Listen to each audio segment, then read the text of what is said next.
गुरुप्रीतानंद तो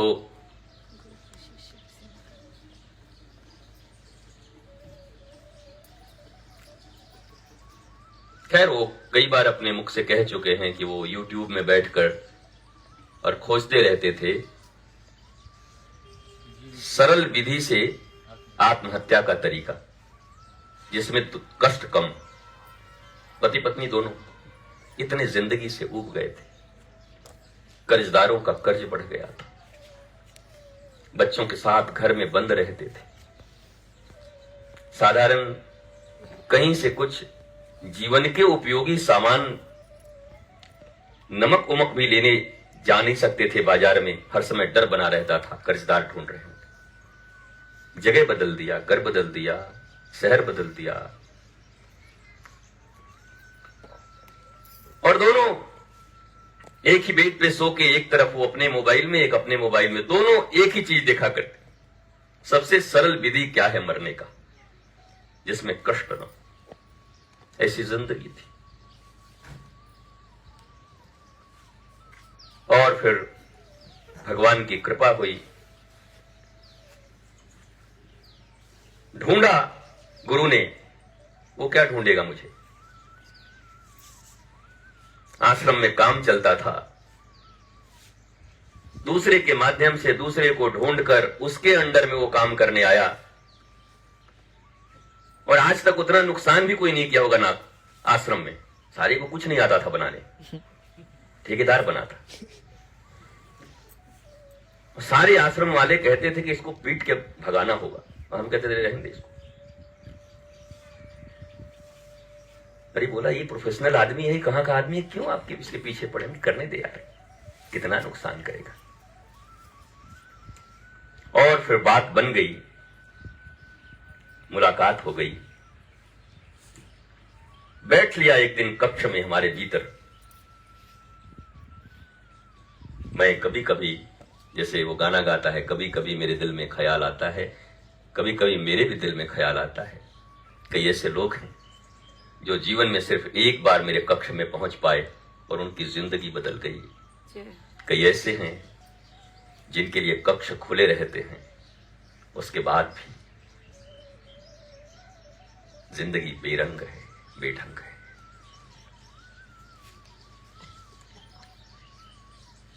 अब इसको तो मैं कहता हूं नसीब अपना अपना, क्या करें। और फिर बात बन गई उसकी भक्ति बढ़ गई। एक तो स्थिति ऐसी कि कर्जदार खोजे, ऊपर से जब पत्नी को पता चला कि एक बाबा के चक्कर में और पड़ गया है, तो पत्नी ने कहा कि मैं तो पहले बाद में मरूंगी, पहले तेरे को मार के मरूंगी। अब पत्नी लोग अजीब होती हैं, मामूली मत समझना पत्नियों को। अपने पे उतर जाए तो बड़ों बड़ों को दांते क्या बोलते हैं, नाको चने चबवा दे। हाँ, बेचारी चुप रहती तो चुप रहती, आ गई अपने ऊपर तो फिर तो बहुत मुश्किल है। और फिर वो तो समझ गया कि ये मामला ठेकेदारी की नहीं है, ये बाबा मरने नहीं देगा, मुझे लगता है। वो जानता था, समझता था, रोता था। पत्नी इतनी विरोधी हो गई, इसलिए कहता हूं पत्नी अजीब होती। अभी मरने का उपाय खोज रही थी, अब YouTube पर खोजने लगी कि पति को दुख कैसे दिया जा सकता है, क्या बोलूं कि उसको दुख हो, इसका दिल टूट जाए। और बदल दी YouTube, सुन रही होगी पूजा शायद। तो उसको पता चला कि इसको कुछ भी बोल दो, गाली दे दो, खाना मत दो, कभी ये कुछ नहीं बोलता, चुपचाप। ललित, बड़ा ललित नाम है, गुरुप्रीतानंद हमने नाम दिया है। तो बहुत गाली देती, बहुत कुछ करती, इसके ऊपर फर्क ही नहीं पड़ता। तब उसने ढूंढा कि सबसे प्रिय चीज को अगर छेड़ो नस पर, जहां सबसे मुलायम नस है, तो आदमी बिलबिला जाता है। बोला ये गुरु गुरु करता है ना, तो वो गुरु को गाली देना शुरू की। गंदी बातें बोले, गंदी चीजें बोले, बस बहुत कुछ बोले, बहुत कुछ। और ललित गुरुप्रीतानंद पत्नी को बहुत ज्यादा बोल नहीं सकता था कि वो इतने डिप्रेशन में थी कि मरी जाती शायद। एक तो ऐसे ही मरने के लिए खोजती थी, किसी दिन और लड़ाई होता तो मरी जाती तुरंत। तो जब वो मुझे बोलती मेरे विषय में कुछ भी, तो वहां से तुरंत वो बाथरूम के लिए बहाना करके या कहीं चला जाता और अंदर फूट फूट के रोता, दीवार में सर मार मार के। ये बात मुझे पूजा बताई, बात कि मैंने जब एक दिन कमरे में बंद और बाथरूम में इनको रोते हुए देखा, जैसे छोटा बच्चा सिसक सिसक के रोता है, तो हूं तो पत्नी ही पूछा कि क्या हुआ, आप क्यों रोते हैं? तो उसने रोते हुए कहा कि तू सब किया कर, मुझे मार दे, काट दे, नपुंसक कह दे, पर मेरे गुरु को गाली मत दिया कर।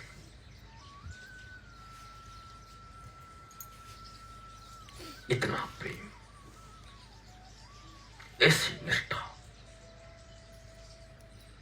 कितना कठिन है। देखो, एक लड़ाई कर देना, मार देना पत्नी को, वो आसान होता कि तो हमारे गुरु को बोलेगी तेरे को काट देंगे, पर वो जानता है कि गुरु जी ऐसा नहीं चाहते, उसको भी बचाना चाहते। मैंने बोल दिया खबरदार, कभी उसको भक्ति करने के लिए बोलना मत, मेरे विरुद्ध बोले, अगर एक शब्द भी बोला तो तेरा त्याग कर दूंगा।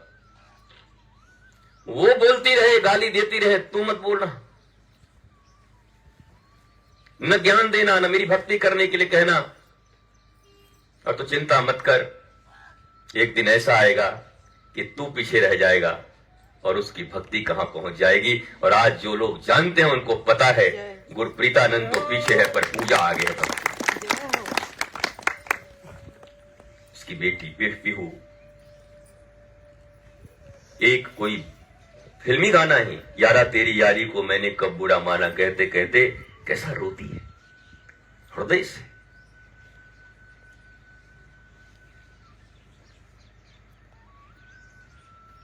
और आज जीवन भगवान की कृपा से कैसा सुंदर है। मोदी नगर गाजियाबाद में रहते,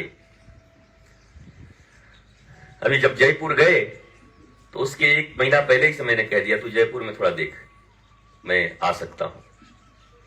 और आते आते मैंने जयपुर से कह दिया, अब तेरा हो गया मोदी नगर में, घर है, द्वार है, वहीं काम करता है। मैंने बोला तेरा ट्रांसफर कर दिया मैंने, अब तू जयपुर में रहेगा।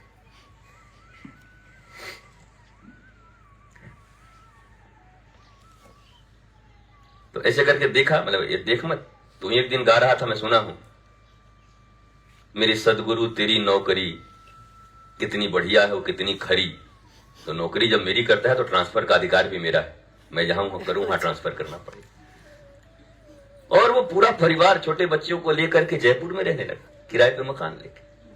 बोला तेरे को यहीं रहना है, सत्संग का काम करना है, लोगों के बीच अलख जगाना है, हरिनाम गुरुनाम बांटना है, घर घर सत्संग करना है। जयपुर के घर घर में सत्संग करता है, पति पत्नी दोनों जाते, लोगों को जोड़ते।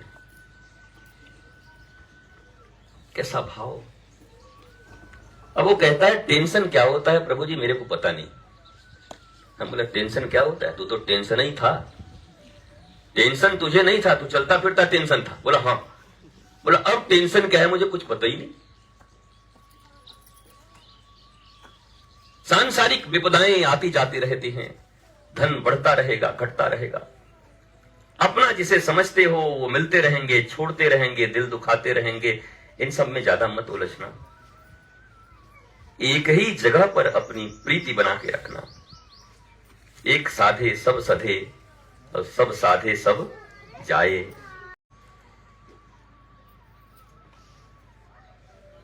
क्योंकि मेरे पास अगर उदाहरण है कि जो आत्महत्या की YouTube सुना करते थे, वह भी आकर आज आचार्य परिवार बनकर पूरे राजस्थान उत्तर प्रदेश में लोगों के भीतर गुरु नाम की अलख जगा रहे हैं।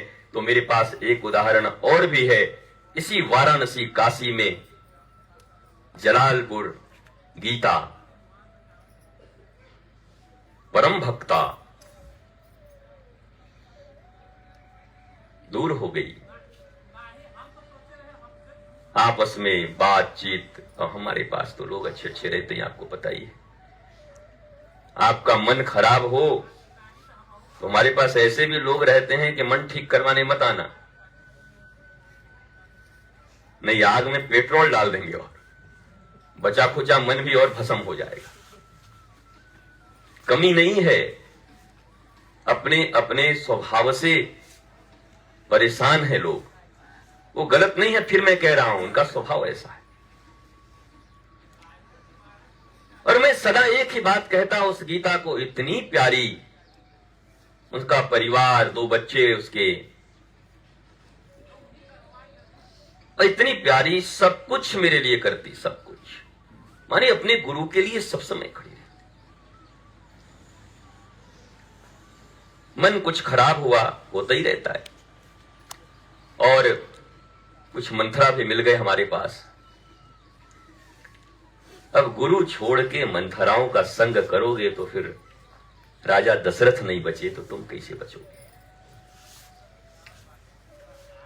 और फिर मैंने भी कहा, देख लाडली, ये दुनिया, संसार, परिवार, ये सबसे इतना क्रोधित मत हुआ कर कि किसी दिन अपने ही जीवन चला जाए। तू मौज में रह, खुश रह, तुझे किसी बात की कमी नहीं होगी। तेरे ठाकुर, तेरे गुरु की कृपा है, तेरे बच्चे अच्छे रहेंगे। कोई घर में छोटी सी बात, कुछ पति ने बहन को ज्यादा मान दिया, उसको कैसे ही दे दिया गिफ्ट। अई बूढ़ा बूढ़ी जो हैं, सास ससुर, ये बुढ़वा को खाली करते रहते हैं, घर में तो ये ज्यादातर होता है। ऐसी नाराज भाई, छोटी सी बात पर, और उन दिनों मुझसे भी चिढ़ी हुई थी।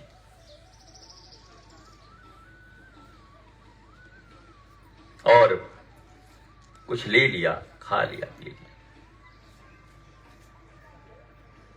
और हॉस्पिटल में तड़प के पानी चिल्लाती थी। बेटा सामने खड़ा था।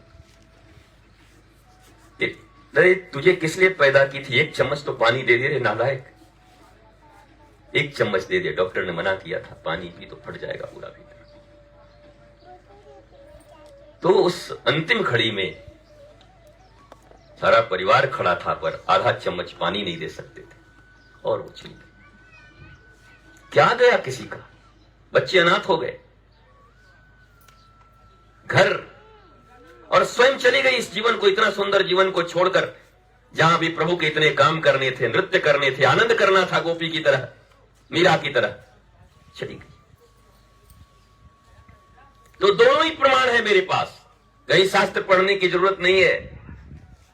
एक तरफ तो लगातार सो के कैसे मरना है, रोज ही खोजते थे यूट्यूब पर, वो दोनों राजस्थान में गुरु और हरि का नाम प्रचार कर रहे हैं, और एक ही दिन बुद्धि बिगड़ी किसी की, और गुरु से दूराव रहा, और सब खत्म हो गया, मिट गया, सब खत्म, सब मिट गया। और सुनते होंगे उनके पुत्र पुत्री, उनका सुनते होंगे, सुनते भी हैं शायद।